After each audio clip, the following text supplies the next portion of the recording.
it leads. We are on book 9 of Meditations by Marcus Aurelius. Let's get started.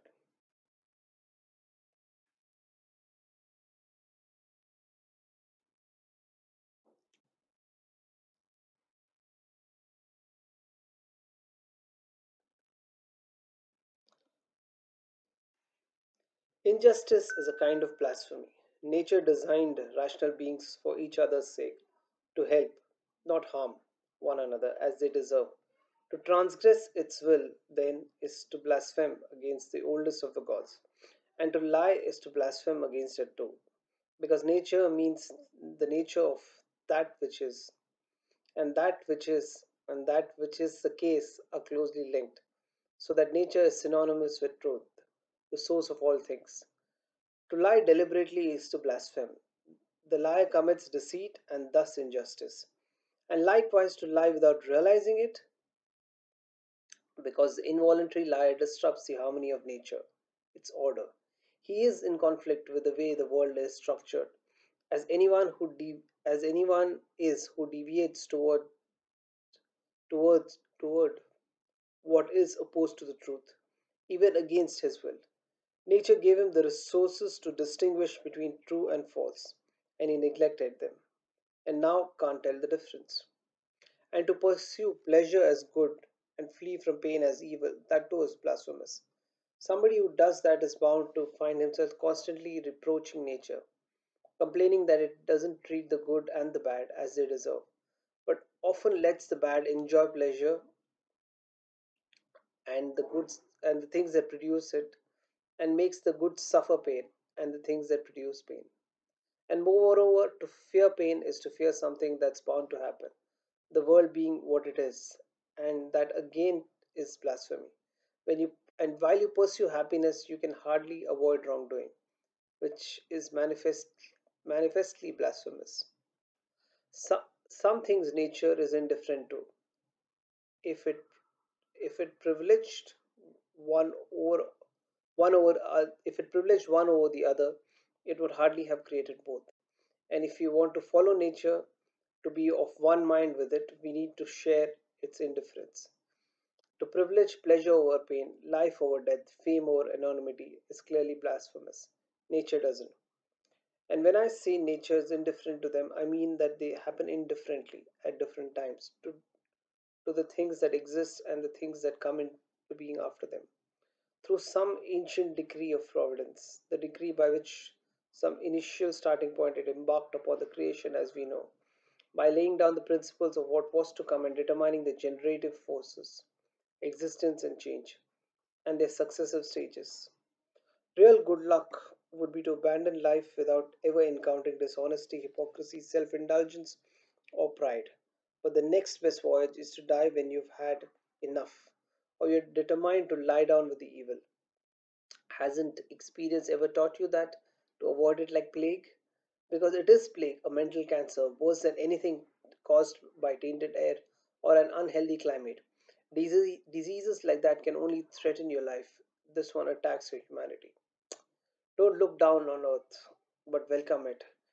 It too is one of the things required by nature, like youth and old age, like growth and maturity, like a set of new teeth, a beard, first gray hair, like sex and pregnancy and childbirth, like all other physical changes at each stage of life. Our dissolution is no different. So how so this is how a thoughtful person should await death. Not with indifference, not with impatience, not with disdain, but simply viewing it as one of the things that happens to us. Now you anticipate the child's emergence from its mother's womb. That's how you should await the hour when your soul will emerge from its compartment. Or perhaps you need some tidy aphorism to tuck away in the back of your mind.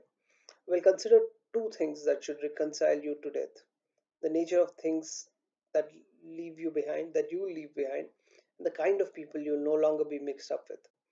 There's no need to feel resentment towards them. In fact, you should look out for their well being and be gentle with them. But keep in mind that everything that you believe is meaningless to those who you leave behind, because that's all that could restrain us, if anything could. The only thing that could make us want to stay here, the chance to live with those who share our vision. But now, look how tiring it is. the cacophony that we live in, enough to make you say to death, "Come quickly before I start to forget myself like them." To do harm is to do yourself harm. To do an injustice is to do yourself an injustice. It degrades you. And you can also commit injustice by doing nothing. Objective judgment now, at this very moment. Unselfish action now, at this very moment. Willing acceptance now, at this very moment. All of all the external limits. That's all you need. Blot out your imagination. Turn your desires into stone. Quench your appetites. Keep your mind centered on itself. Animals without the logos are assigned the same soul, and those who have the logos share too, a rational one. Just as all earthly creatures share one earth, just as we all see by the same light and breathe the same air, all of us who see and breathe, the things that are drawn toward, all things are drawn toward what is like them, if if such a thing exists. All earthly things feel the same, feel the earth's tug.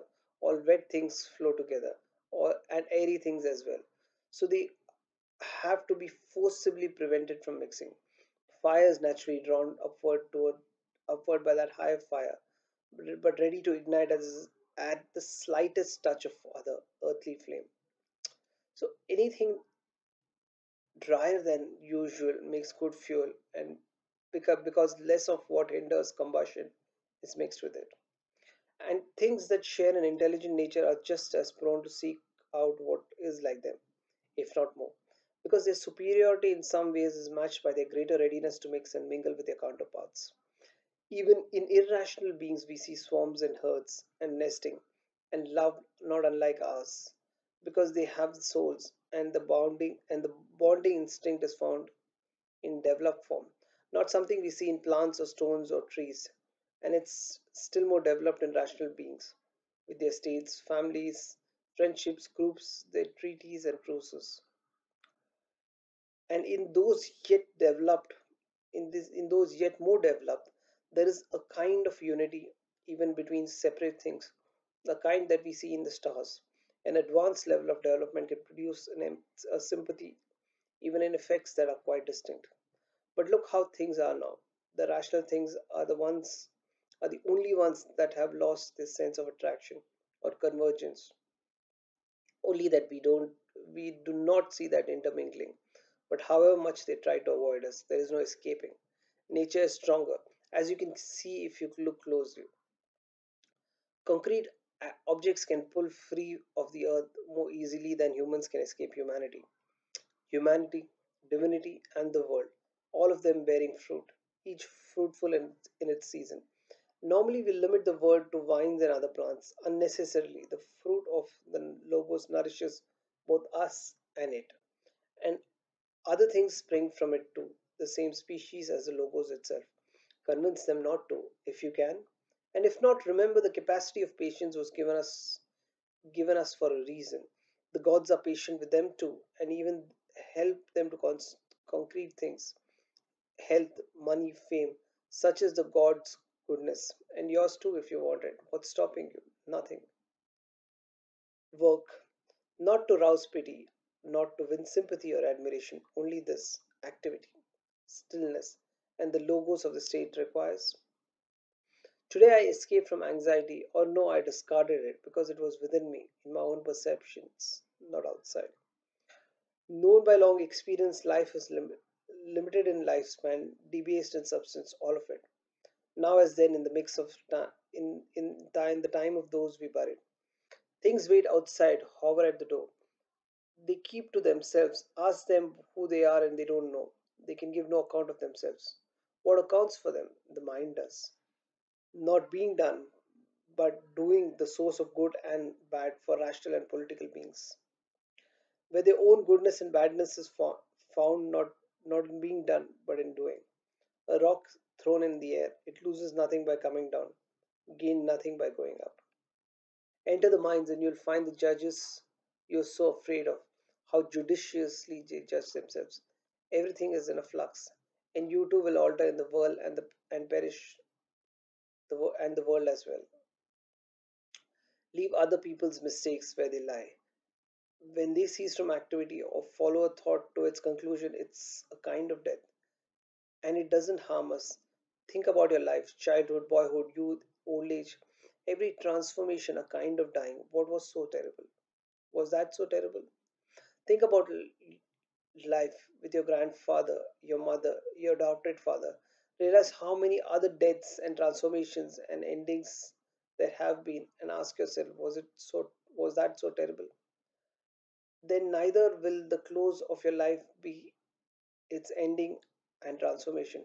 Go straight to the seat of intelligence, your own, the world's and your neighbors, your own, to ground it in justice, the world to remind yourself what it is and what you're part of, your neighbors to distinguish ignorance from calculation and to recognize it as yours.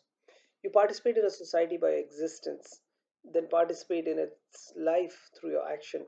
All your actions, any action is not directed towards a social end, directly or indirectly. Any action not directed toward a social end, directly or indirectly, is a disturbance to your life, an obstacle to wholeness, a source of dissension. Like the man in the assembly, a faction to himself, always out of step with majority. Childish tantrums, children's games, spirits carrying corpses, odysseys in the underworld, saw more real life. Identify its purpose, what makes it what it is, and examine that. Ignore its concrete form. Then calculate the length of time that such a thing was meant to last. Endless suffering, all from not allowing the mind to do its job. Enough. When you face someone's insult, hatred, whatever, look at his soul. Get inside him. Look at what sort of person he is. You will find that you don't need to strain to impress him. But when you have to wish him well, he is your closest relative. The gods assist him just as they do you, by signs and dreams and other way, to get the things he wants. The world cycle never change, up and down from age to age. Either the world's intelligence wills each thing, if so, accept its will, or exercise that the will once and for all, and all else follows as a consequence. And if so, why worry? One way or the other, atoms or unity, it's all. If it's God, all is well. If it's arbitrary, don't imitate it. The earth will cover us all, and then be transformed in turn, and that too will change ad infinitum, and that as well ad infinitum. Think about them, the waves of change and alteration endlessly breaking, and see our brief morality for what it is. The design of the world is like a flood sweeping all before it. The foolishness of them, little men busy with the affairs of the state, with philosophy, or what they think as philosophy, nothing but phlegm and mucus. Well, then what? Do what nature demands. Get a move on. If you have it in you, and don't worry when whether anyone will give you credit for it. Don't go expecting Plato's Republic. Be satisfied with even the smallest progress and treat the outcome of it all as unimportant. Who can change their minds, and without that change, what is there but groaning, slavery, pretense of obedience? Go on and cite Alexander, Philip, Demetrius of Phalerum. Whether they knew nature's will and made themselves its student is for them to say. And if they prefer to play the king, well, no one forced me to be their understudy. The task of philosophy is modest and straightforward. Don't tempt me to presumption, to see them from above. Thousands of animal herds, the ritual, the voyages on calm or stormy seas, the different ways we come to world, share it with one another and leave it. Consider the lives led by others long ago, the lives to be led by others after you, the lives led even now in foreign lands. How many people don't even know your name? How many will soon have forgotten it? How many offer you praise now and tomorrow perhaps contempt? That to be remembered as worthless, like fame, like everything, indifference to external events, and a commitment to justice in your own acts, which means thought and action resulting in the common good, what you were born to do. You can discard most of the junk that clutters your mind, things that exist only there, and clear out space for yourself by comprehending the scale of the world, by contemplating infinite time, by thinking of the speed with which things change, every part of everything, the narrow space between our birth and death, the infinite time before the equally unbound time that follows. All that you will see will have soon vanished, and those who will see it will vanish themselves. And the ones who would have reached old age will have no advantage over the ultimate untimely dead. What the minds are like, what they work at, what invokes their love and admiration, imagines the soul stripped here bare, and their vanity. To suppose that their disdain could harm anyone, or their praise to help them. To decompose is to be recomposed. That's what nature does. Nature, through whom all things happen as they should and have happened forever in just the same way and will continue to, one way or the other, endlessly. That things happen for the worst and always will, that the gods have no power to regulate them, and that the world is condemned never to never ending evil. How can you say that? Disgust at what things are made of liquid, dust, bones, filth, or marble as hardened dust, gold and silver as residues, clothes as hair, purple dye as shellfish blood, and all the rest. And the same with our living breath, transformed it from one thing to another. Enough of this wretched, whining monkey life. What's the matter? Is any of this new? What is it you find surprising? The purpose, look at it. The material, look at that. And that's all there is. And the gods, well, you could try being simple, gentler, even now. 100 years or three, no difference. If they've injured you, then they are the ones who suffer for it. But have they? Either all things spring from one intelligent source and form a single body, and that part should accept the actions of the whole, or there are only atoms joining and splitting forever, and nothing else. So why feel anxiety? Say to your mind, are you dead, damaged, brutal, dishonest? Are you one of the herd or grazing like one?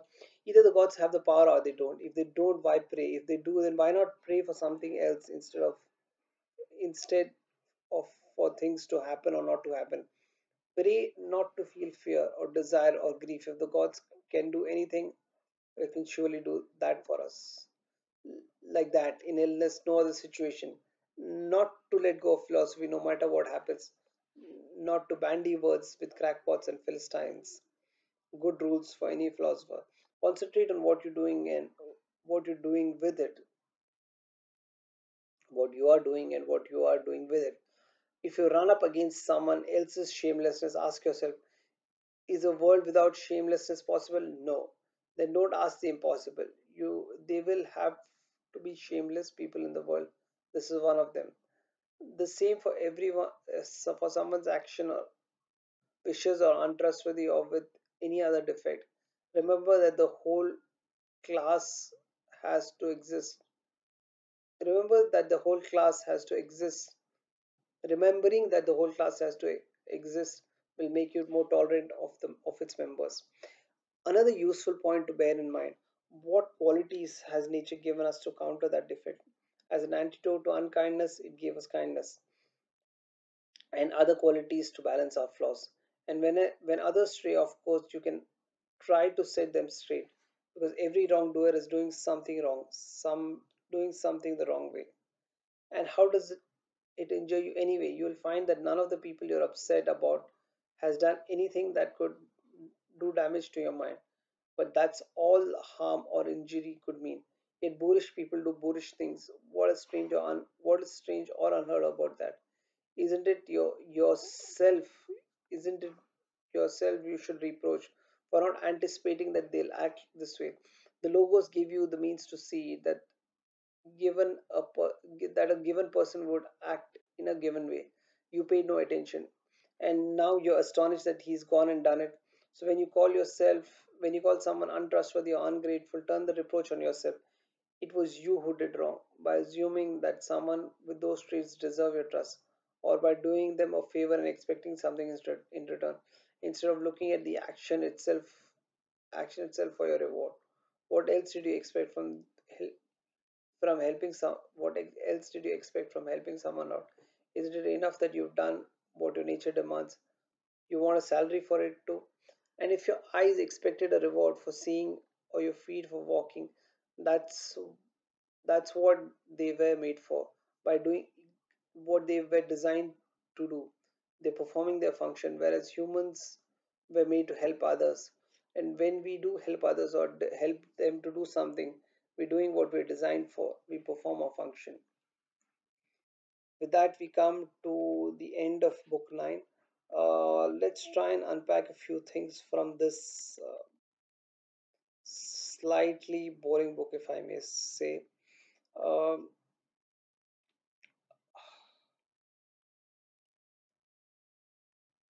when you do things which are considered evil, they're fun to do, right? And when you do what nature demands of you, it can be a bit of a chore. Now it's for you to decide how you want to take this forward. Yes, there will be these choices which will keep coming in front of you, and you will have to take a call. uh, the next thing is a common theme which has been running across different books is how should a thoughtful person await death. He should await death like he expects anything new, right?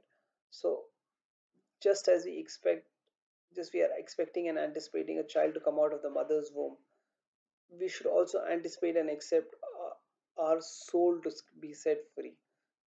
So he's saying that keep that level of anticipation and interest in your death as you would do for any other thing, because death is, let's all face it, death is an important part of life, and it is something that we have to be ready for.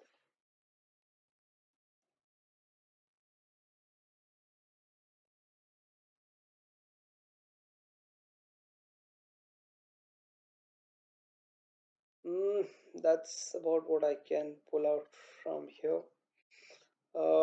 It's been a little tiring episode to read, so I have not been able to unpack anything special. Let's call it a day, and I'll see you again for book 10. Thank you.